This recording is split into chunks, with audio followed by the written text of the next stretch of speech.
Near-death experiences can happen under many circumstances, but survivors often describe similar, mysterious sensations. Some people report floating above their bodies and viewing the world from high up. Others say they've traveled through a dark tunnel into light. Some visit a heaven-like place and meet spirits or dead relatives. Many feel a sense of connectedness or a sudden understanding of the world. Science has tried to explain these experiences as glitches in a dying brain.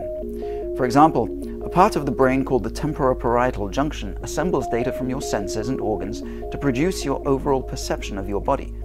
If it's damaged, it can create the sensation of an out-of-body experience. Some researchers think too much carbon dioxide might affect your vision, making it feel like you're in a tunnel. It is known that a lack of oxygen can cause hallucinations. A brain under stress can also produce a rush of endorphins, which might trigger a sense of peace and well-being. And a study of dying rats revealed that right before flatlining, their brain activity spiked.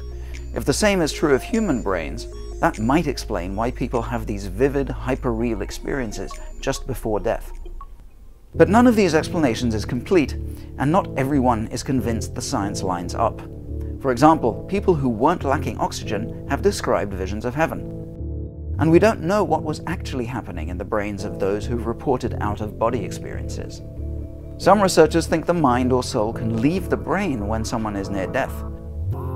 In a recent experiment, they placed images on high shelves in hospital rooms where they'd be visible only from near the ceiling.